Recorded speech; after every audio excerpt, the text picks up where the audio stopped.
everyone, welcome back to Eford Strong. My name is Katie and I am in a training block to hopefully run a 3:10 marathon at Myrtle Beach.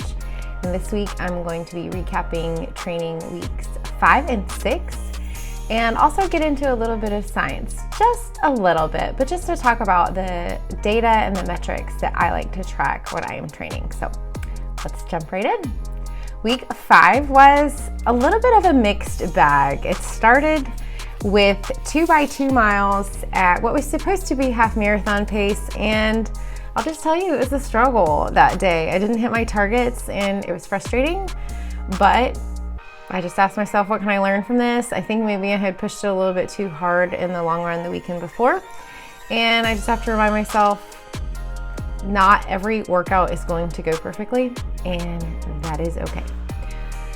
So I moved right along, and my other big workout of the week was I also did a track workout. The track was a little bit slippery that day from a lot of rain, and it was kind of icy, so I took it to the road and did mile repeats, 4x1 mile at 10K pace, and then 4x400. So that was the other big one of the week, and then I finished the week with a solid 16 miles. It ended up being a 7:40 average pace, which was exciting that I was able to talk the whole time and felt pretty comfortable, so that was definitely a win.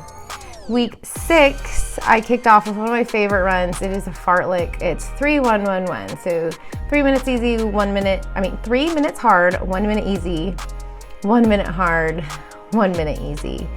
And the thing that I love about this workout is that it just goes by really quickly, and so that's always nice because sometimes running fast can be uncomfortable, so it's nice when it goes by quickly. And the other big workout of the week was another track workout.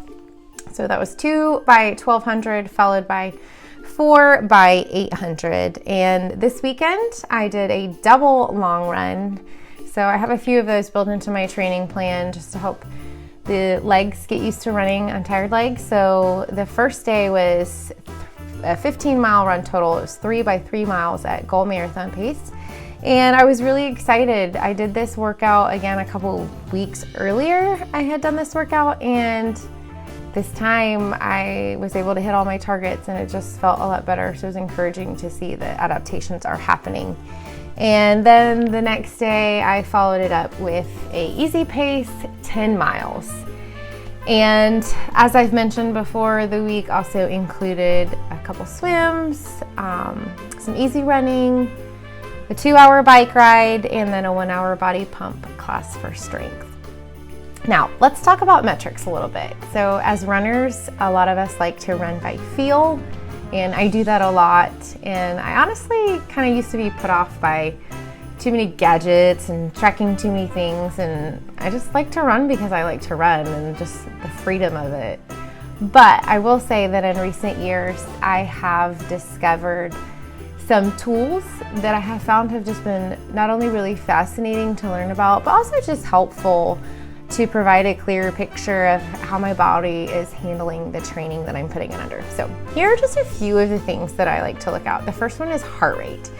I don't really look at heart rate a whole lot when I'm doing a workout necessarily, but I do look at it after I finish my runs. I'm always very curious to see what my heart rate is at, but I always look at it when I'm doing an easy run because it helps me stay honest. And even if I might think that this should be an easy pace for me and it should be an easy run, if my heart rate is above 140, it's not easy.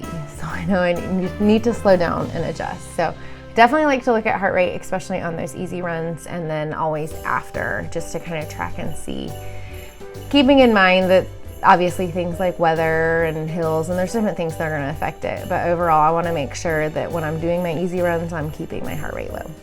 The other thing that is fascinating to look at is HRV. And I used to never like to sleep with my watch, but Caleb convinced me a couple years ago to start doing that to track my HRV, and it really is a fascinating thing to keep up with. So your HRV, basically, I won't get into all the science before it because I don't think I could actually even explain it myself in a very intelligent way, but in a nutshell, it gives you your body's readiness to train. And I check mine daily just to see where it's at and see if I'm recovering well.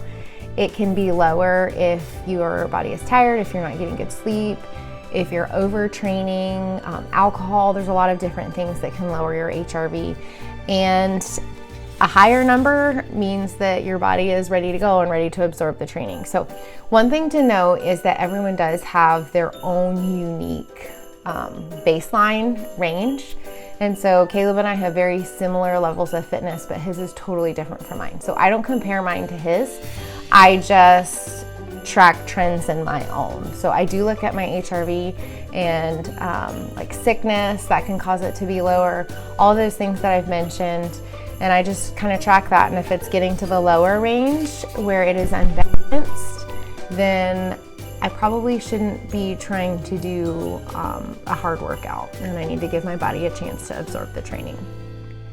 And then lastly, another thing that is really interesting to watch is your training load. And so that's another thing that I like to look at on Garmin, just to kind of make sure that I'm balancing things. And I want to look and make sure that that range is, I'm not going too high above that range or too far below that range. So I just kind of want to find that sweet spot where I am improving, and I'm constantly improving and giving my body the stimulus that it needs to improve, but not overdoing it so much that I risk injury.